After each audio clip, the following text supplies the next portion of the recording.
All right, Cain, welcome to Hey, it's the Luskos. We're so glad to have you guys here. Hey, it's the Luskos. Very, very excited. Here we are. Cains. Glad to have you on. Hey, it's the Cains. Hey, it's the Cains. I'm glad to break the whichever wall, third or fourth. We got to have a little online powwow, we the did. three of us. We bromanced hard there. You were in front of the sauna. We were excited. Yeah, I got Did you ready have for a little clothes on, sauna. or- Yes. They weren't orange. That's were for not sure. orange. No, they were not. Great segue. So we our mutual love of that. We're so excited to have you out with us to Movement Conference, which is where we're getting to record this at our Movement Conference Hey, it's Lusko studio. Excited. And just a little bit, you guys will be playing, and then we'll get you added to our wall here. This is our kind of our fun little different artist moments from the Movement Conference. Baby. Yeah.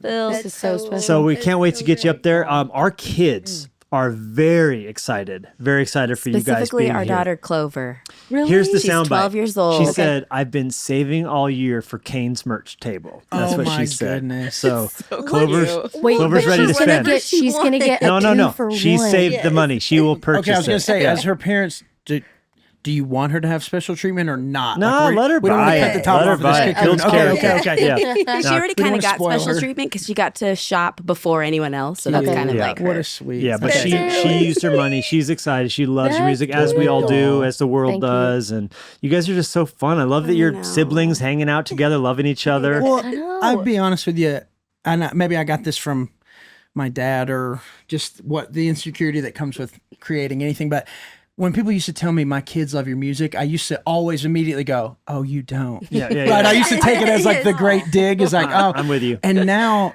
we all have kids. I've got two little girls, and I don't just play any old thing for Oh, my yeah. girls Yeah. because my 2-year-old is a sponge or a parrot or whatever the metaphor. But Yes. everything she hears, she says. Yeah.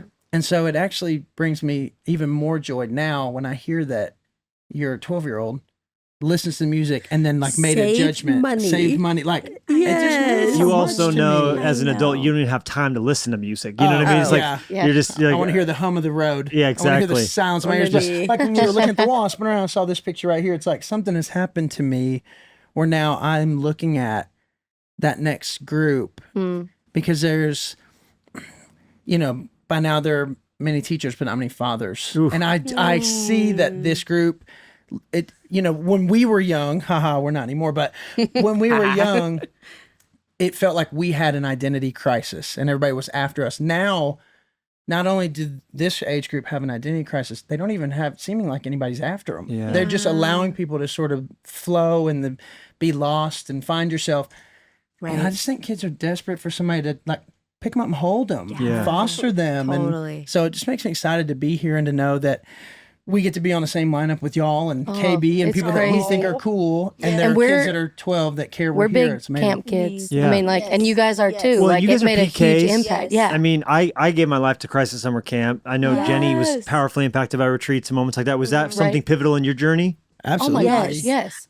So our parents, not only are they pastors, but when we were teens, they took over also nurturing the youth, and we would make our own youth camp. So instead of just going to a youth camp, it would be like we would teach breakout sessions and we would make up the games. And so I feel like Your management said you guys were doing that for this one. yes, okay. I actually do. All right, I about have to. really Like, good activity. Okay, I see Panic, tissues. yeah. We're late for a session. Yeah.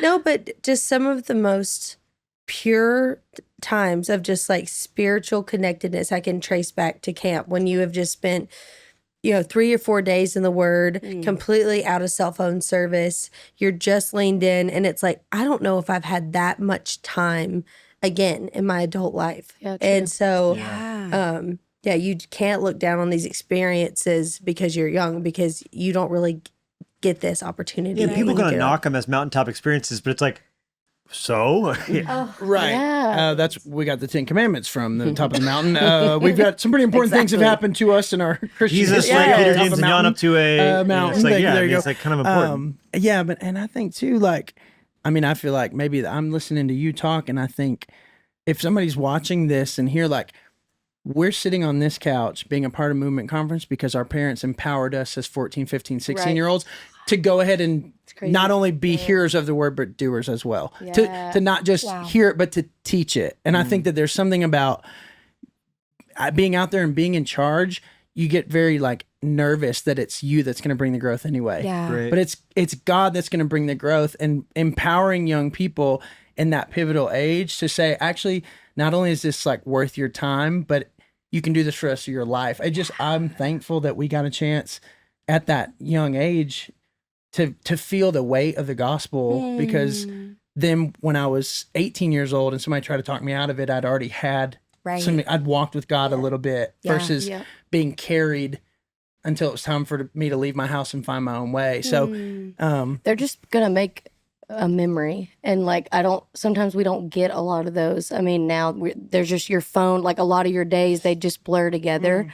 So I feel like this, even for us, just to be able to look out there, and it's like there's decisions that I made at a camp that I still stick to, you know. And they can do the same thing there, and mountaintop or not, it may last your whole, you know, like it's like Inside Out, little core memory slide in. You're like movement 24, like Open they're gonna up- go open back up to a new this island. spot, Yeah. and it's gonna be who you are. And did you guys each, any of you three, have a prodigal phase, or was there, For sure. Yeah.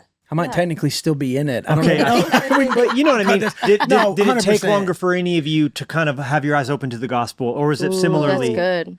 I mean, I can only speak for myself, but I feel like it's this moment of, I feel like growing up as a pastor's kid, I definitely remember praying in my room and then praying in church and then all the way up into college. And it wasn't until I moved to Nashville and I was completely out of the rhythm of all of the spiritual habits of attending a church regularly. For me, I would only go to church if I went back with my parents, and then I don't know. It's just one of those things where it's like all of the disciplines that were keeping me close to the body of Christ, I had let go.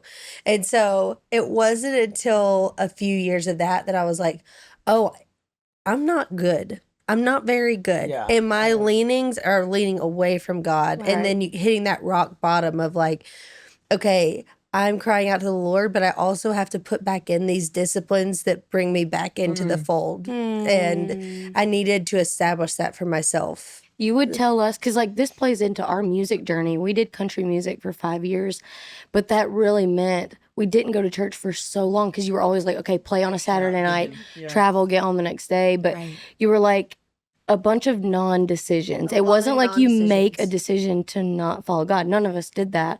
But individually, you just wake up after a few choices, and we were just kind of like a shell. Yeah, it's of like who we the used to be. non-decisions. That's Yeah. so A bunch Like of the- non-decisions. That's the wild. age-old like object lesson of like, you guys do it out here, but like you put a canoe in the river and then you go a ways and you get out. Well, you don't walk back upstream. And so the non-decision was like every time you'd think like, oh, I'm starting over again, back in church, back situated, but it just over time. I heard we were talking about Lisa Harper before. I love Lisa. I listen to her podcast and y'all's as well. But I was listening to Lisa's podcast last week, and she had a guest on that was talking about allowing fear to be the biggest idol in her life. And I never heard it that way before. But what she said was, Jesus doesn't always get my immediate yes, but fear almost always does. And so in terms of being like in a prodigal phase, that feeling of like, I on paper had put my faith in Jesus, and then with my life had put my trust in what I could put my hands on. Yeah. And that I felt as lost as I'd ever been because I was so desperate to, we were talking about identity crisis. I was so desperate to be something. And I felt like everything I had wrapped my identity around had let me down.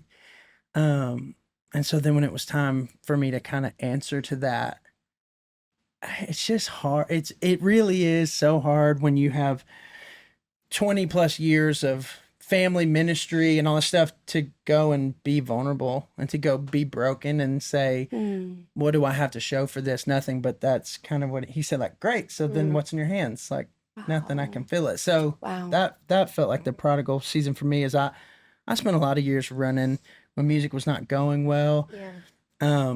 And God was still just so faithful in it. I met my wife in probably the hardest season of my life, and she wasn't a believer and is now. It's like I can look back and see all the fruit and the faithfulness of God, even when fear was getting my yes. Right. So gosh. When was my wild time? still in Still it, as we mentioned gone. before. I can say, but it's better if you say. She's like, I'm happy to tell. That's what's crazy. We all live together, so we're all like, I know yours, you know mine. And you're got the it, oldest got it. sister. The calendar That's out. right. Okay, yeah.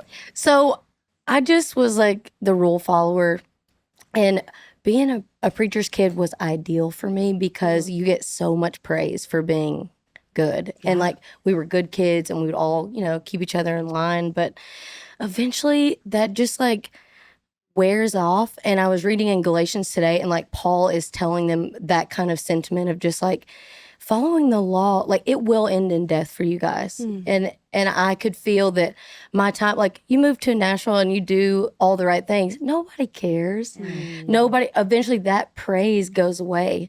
And if you're just following Jesus to be like, good job, I just had no idea that I was ready. It wasn't like I was ready to not follow him. I just was like, oh, I'm so empty. Yeah. And so it's kind of amazing that I feel like I'll share it tonight, but they found a cyst on my vocal cords in 2012. And I was my 4th year of school. I was a music major, and I really had put everything in like this performance. Like, this is what I'm doing. All my money, all my time. Right. And they were like, you need to be quiet for 6 weeks and we may do surgery. And I just was like, is Best this 6 weeks of my life. over? Sorry, go on. Quiet for 6 weeks. Savage. But I was outside like running, listening to music, and it just was like, okay, there's nothing I can do to be a good enough person to get myself in a better situation. Like I just have to fall on Jesus, and that would be enough for real. Like, what if I can't sing? Who am I? So yeah, it was just amazing. And then 6 weeks later I go back and the cyst was completely gone. Praise God. And it's still like I sing the most ever, and I got it checked like a few months ago, and they were like, your voice is healthier than it even was back then. And that doesn't make sense with all the singing I've been doing. Right. So It's a miracle. it's just Praise cool. God has done that for all three of Yeah. us individually, you know. I mean, it's funny. I'd not ever really put my story in your story until I heard you say it that time for some reason. But I was thinking about this. I heard somebody say that the opposite of love isn't hate, it's indifference. And the most dangerous place I've ever felt myself is nobody else cares what I do. Why should I? That was really like when you were talking about that, where it's like when that praise goes away and you're like, if the reason you were doing these things was to be praised for it, eventually that audience will go away. It's almost apathy, a spirit of apathy. And it 100%. kind of reminds me when you were talking of the older brother and the prodigal son. Yes. Because like the one wilded out and everyone's watching him. The other one was home, but only doing it because he was trying to get the attaboys and the affirmations. And at the end, he turned out to be more of a prodigal than his younger brother did, right? And Yeah. yeah, that's so powerful. Thank you each for sharing those stories. Well, and I'm sure, I've said this before, but I feel like it was a word for me, but like the pastor's kids' typical thing, I think your kids eventually will say this about you as well, is that the spirit of rebellion grows when you are taught something different than what you see. Right.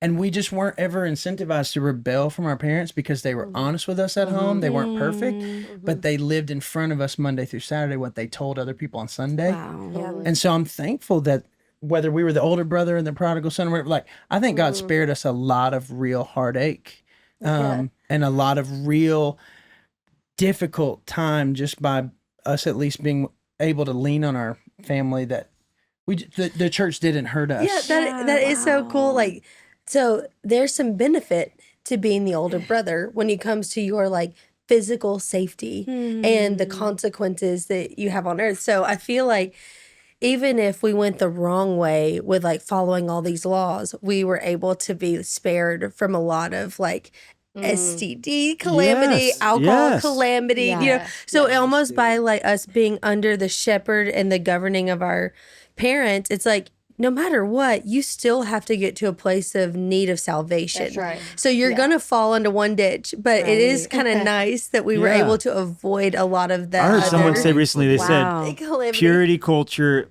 may have killed its thousands, but promiscuity has killed its tens of thousands. It's Yeah, so exactly. true. You know what I mean? And it's like, it's almost 100%. like, well, let's this overreaction away from, and I, of course, I'm not saying that we should shame anybody. There are harmful sides of that purity culture at its worst, which is what you were saying, where it's like, do as I say, not as I do. Yeah. Right. But the alternative of not warning our kids from what the enemy wants for them is Yes. much worse, you know? Wreaking 100%. havoc on.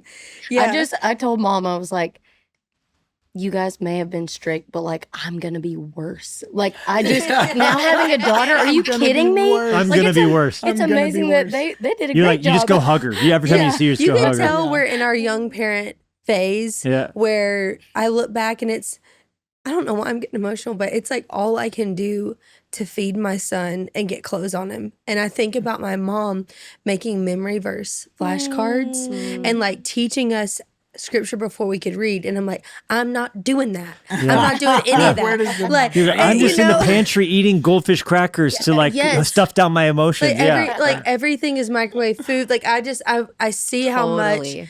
in your early 20s you can be critical of what your parents did and didn't do, and it's like, oh, I'm doing so much worse than you did, and I have so much to learn from you. The and profound humility that comes. Yeah, that's Yes. so. I feel the same way. Like Yeah. when from being a youth pastor to being in the lead pastor seat, I was like, as a youth pastor, like my senior pastor knows nothing. I'm like, and I just want to call him and be like, you knew better. You knew better. You know, It's true. so good. I want to kind of pivot a little bit. You talked. I mean, you may have already answered it to some degree, but we heard you share your story at the Kayla Fan Awards when you guys were hosting, and just the journey from Alabama So fun. to Nashville, following the dream. And the essence, and we talked about this on the Instagram Live, we did a little bit of, you guys had this dream, and only when you stopped chasing the dream but started chasing God, the dream came true, right? I mean, that's essentially kind of how the arc. Well, and Taylor said it. It really did start. It's become so noble over these last 5 years, but the reality was, Madison has said it before, but the fruit of our life was just showing that we were completely disconnected from all of the godly things. I mean, frankly, if it's like if God would leave somebody, he could have left us. We had justified being left, and we just were so. It's funny how you wonder, like, oh God, like, why is this happening to me? You know, it's like, where are you, God? And it's like, well, where are you? Like, I'm at least going to be over here every Sunday. I'm right where you left me. Yeah, exactly. And so it so really did start with that, a little bit of returning. And it's fun to talk about this with people, for me, that went through it. But being a Christian person in the early 2000s, and there was such a hard push away from religion, the terminology and the phraseology of religion, and it had to be a relationship, and it's all about relationship, not religion. And I've just been seeing this as a theme everywhere for me this year, where God is like, religion is how this got to you. Like, there's traditions and there's orthodox, there some is rituals a way of life that allowed the way of Jesus to make it to the year 2024. Very good. I You mean, know and what I James mean? does say pure and undefiled religion, you know, so there is a version of it that is pure. Yeah. These things, these principles, what you're talking about, spiritual principles. I mean, this is, you say it. Yeah. Say it, please. Go ahead. Oh no. Spiritual principles apply to you whether or not you apply them Yes, to your oh, I life. love This that is one. the Yes, phrase. yes, Madison, You you had your moment. yeah. I really try to tee you off the glass. You I'm can giving lead you a an horse alley. to water. I'm you know? telling you. Andy Stanley, you know what I thought? I thought I was speaking over you too much, and you're like, you say it. I'm like, no, I'm sorry. He tried to give you a chance to just ram it on through. This is Andy Stanley, but he said spiritual principles apply to you whether or not you apply them. So it's like the principle of sowing and reaping and all this stuff. You Principle could of Sabbath and rest, 1 to 7. Exactly. You know, all that. Yes, all of that stuff. The power of your tongue, the things that you say over your life, and it's like you And can even, ignore even them, but they worship are. and raising your hands. Yes. We were at a Coldplay concert and you watched the room raise their hands and just longing to worship something, Yes. but not having an object of worship. Longing to worship. It's so it doesn't make sense. You are but my it's- universe. Literally sing like, "You are my universe." I mean, Right. Trying to sing it to anybody on stage. please, Take it. is there an unknown God we can build a statue Please. to? Yeah. Yes. So are we talking about our journey to do Christian music? Because so we were doing it, and Taylor was the first person to sort of bring up the idea of doing Christian music, but we had just spent, you're going to laugh at this number, but we had spent $5,000 to make a country record. Which was a big sacrifice because But you that guys was- cashed in, moved to Nashville to like go That for was it. 5 rents worth, Y'all, you know? let me- So it was. I don't think I've ever really said this on record, but I lived in probably between $15,000 and $20,000 of credit card debt for 5 years. Like, Yes. all I could do was make enough cash to make the payments that had to be, and everything else was on credit and playing catch up. So we were working with was the company, awful. Wow. and they were like, "We love these songs," and we spend our money and go record it, and we come back and they're like, "I don't know." And so Taylor was the first person to be like, maybe we should be honest with ourselves. This isn't working, and I felt like we're this close. I'm 28 years old. Or is it time for a rebrand? We should quit. Like, it just feel, it just doesn't feel And like everybody in our lives had You're pushed like, I'm their gonna go work chips at in on Cracker us. Barrel. That's it. I'm Forget not- it. I'm Yeah. not rebranding. Everybody had sacrificed for us as well. My best friend, who's Madison's husband, graduated, moved to Nashville, and was living in our dining room and driving an hour one way to work every day. Rather like than, paying us rent to live in the dining room because he's helping us out. because he thought And now you're we going to walk needed- away from what these people have sacrificed. Everybody has Yeah. sacrificed to get us Yeah. here. We're right there. And what do we do now? Like, we've really, and you've told everyone that you're doing music, but how many times can you post like something new coming news soon? Any moment. Got a good feeling about this one. I Yeah. can't tell you, but We just wrote the song in the summer. And was there a temptation to just go back to Alabama, tail between your legs, or was there? Yeah, dude. I mean, I think, and this was that season I'm talking about where I was running because I was coaching cheerleading during the week to pay the one bill that couldn't be credit, and then every day that wasn't music something, I was either in a car or on an airplane trying to go somewhere where people thought I was cool. yeah. Like That's that's the simplest version of it. It's like music made me feel like a loser. Nashville made me feel like a loser, and I had built this skill and reputation in the cheerleading community where people thought I was wise. People thought I was cool or whatever. And so I was running myself to the ground. And I think the biggest fear of all was that we were just going to be those siblings that like you just see split each other up. when you see each other. My husband lived in New York at the time. It was like you could just feel it. It was about to be like this might be over. Can I yeah. ask what you think would have happened to your souls had you succeeded in that original endeavor?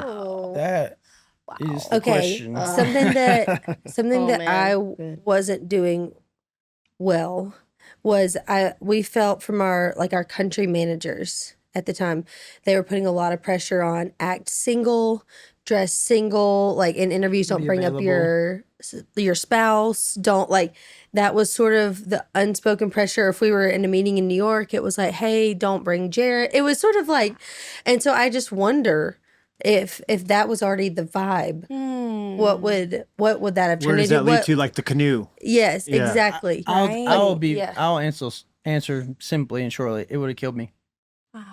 If I'm honest with you. Yeah. Because like the pursuit of being a famous person arrested my development physically, mentally, and spiritually in a way that I would have become anything for anybody That's true. if I would have made it in that season of life, because I was already so detached from, and it's like I would have never, it's easy to say now, I would have never like given up the cross. I would have never given up on Jesus. But I just was, the resume said that I was so desperate for somebody to define who I was. I think I would have either found public ruin or death. I think that's honest. Wow. Yeah. Wow. I mean, if body image was so bad back then, I can't imagine what it would have grown into. We were just feeding that monster, and then just it's like everything that you already deal with as a believer. If you don't have the supernatural to help you combat that, the Holy Spirit, Yeah. because he just kind of gets muted and sound. I mean, think about anxiety, depression, fear. We were already experiencing those heightened, and so that's pretty Great. profound. I've to never think been about it's that question. Yeah. But that. And I feel like you guys see it too, is that like in the Christian spheres, it's still this way where you have to, a friend of ours said this to us 5 or 6 years ago, but he said, in an effort to serve you, people will worship you. And if you don't knock down the walls that they build around you, pretty quickly you isolate yourself from the people you're claiming to be out here trying to minister to. And I think that that's really the only difference from pop culture, country culture, success, or notoriety versus being in a position of influence in a Christian circle, is that, like, God said, I'll if you are faithful over little, I'll make you ruler over much. Yeah. But once you're ruler over much, you can't stop being faithful over little, Come right? on. Or all it is So you good. built a high enough platform to fall off Oh man. and hurt My yourself. favorite part about the story is just that, like, you cannot skip paying your dues. So I'm like, even if you have a fast track to success, you will have to pay those somewhere later. So Wow. it's We've amazing seen a lot that, of people. Wise. Yeah, So it really, wise. Yeah. that God gave us that time to learn how to write a song. We may not be amazing at it, but it's going a lot better, and we can tell a story, but also, I mean, it's just amazing. Like the music, there's so much. It's a hard craft to do, and if we would have just jumped right into a worship song, we've only done covers. We had no idea what we were doing. There is such a cool thing about the foundation of country songwriting, and then having that be your craft, and then you change the subject to be about Jesus. You still care that your verb tenses are the same, that your point of view is correct. You still, like, there's still all these like classical thing, like the science in songwriting. Yeah. That you Also, that we like, had to learn. traveling in a minivan with your grandfather across the country, the things that make you so appreciative when you show up, and you guys have our names on gifts, Yeah, dude. and we each have a hotel room, and we have an RV with air conditioning. Like, incredible stuff. when Yeah. you've just experienced Totally. So what the class. world has to offer, you know what I mean? It's so like, it's true. just, You're just it's grateful. Yes. Well, so it's just a new appreciation. yeah. Yeah. We appreciate you guys, and I think that I hope to always like talk to me again next year. You know what I mean, and check me on this. But I don't ever want to become entitled, Same. because what I felt like God put this in my spirit right when things started to prosper, and I caught myself being frustrated over a situation kind of early in my career, and you find yourself saying, like, I deserve better than this. And it's like, actually what you deserve is death on a cross. Like, if we're being very like Come on. blunt, it's like you don't deserve anything more than that. And it's like, if you can hang on to that mindset, then the paying your dues bit of it, where it's like, man, I came to serve, not to be served. And I appreciate when people are like thoughtful and look after us like you guys have. so nice. But as soon as you start like looking for the back door and expecting people to do everything for you, the gratitude that's supposed to fuel this thing is gone. That's It's so amazing. gray and dried up. You And guys. but so I amazing. that was cool what you said. It made me think about I'm just thankful for the road that we've taken, because I feel like we got a chance. You know, God said do everything as excellence. And I feel like in some spheres, country songwriters write with excellence but don't necessarily have the access to the power that we have. And then sometimes Christian songs are full of power but don't always have excellence. Right. Right. Including our own. But I think that It can when be I can list you a sloppy few right art, now. but put I a can- Christian fish on I it. can, You know, I can yeah. point you to our first EP if you need an example. But Yes, I know. but all that to say, like, what a gift it is for us that we get a chance to try to contribute in this partnership some sort of earthly excellence to the power of God that we could never create on our own. And we wrote a song this week that it's like I've been waking up singing it, and I'm starting to realize, like, God's trying to do something in the earth. I used to be real critical of Christian music because it felt like a lot of the songs were the same, and it's like, well, duh, like God's trying to get a message to his people, and if he Jesus can't get it through music. you, he's gonna get it through them or Yeah. them, and so it just makes me excited Yeah. to be a part Gosh, of. you guys. I God's just doing. want to thank you for your faithfulness and how you've been steady. And I just I think I just see, maybe from your parents' perspective, like I feel like they must be just so proud of you and in awe of how God's using you. Because I just picture our kids, and I think it just like it overwhelms me to think that they would love each other and serve God with each other and just love the church and love like what God's doing with such a sweetness. And I just see delight over you guys. And honestly, it's just such a joy to get to minister with you this week. Thank you, guys. And oh my gosh, yes. Yeah, This is like watching bucket list watching for from us. across the country, it's been a joy and an honor for us to get to watch God's hand on your life, and knowing some amount of the story from behind the scenes, how beautiful that is, and how it's produced a humility in you, and like a stay small in your own eyes, kind of like how David ended up David, not Saul, because Saul got big for his britches, and so I just pray that blessing just continues to be on your ministry, on your life. I know every single Lusketeer, as we call our little podcast fam, Come on, Musketeers. our Lusketeers have been blessed by getting to listen to this, and your music is heard in our lives and our children's We lives. listen to you every day, Yeah, and we're I not- do we're want not to tell scared you to rise up. that your lyrics and your words are rich. Your songs are rich. Yeah. And we, like my daughter Clover, I do too. We know all the words, and it's just so sweet to hear her singing Yeah. songs that came from you guys, and I'm just blown away. We're So thankful. grateful. Much love from this Yeah. corner of the world. Yeah. Blessings. Love you guys. Thank you so much for listening. Be sure to swing by LeviLusko.com and JennieLusko.com to see what's going on in our world. And make sure to subscribe so you don't miss a single episode. And in the meantime, we would love to connect with you on social media. Jennie and Levi Lusko, out. Access more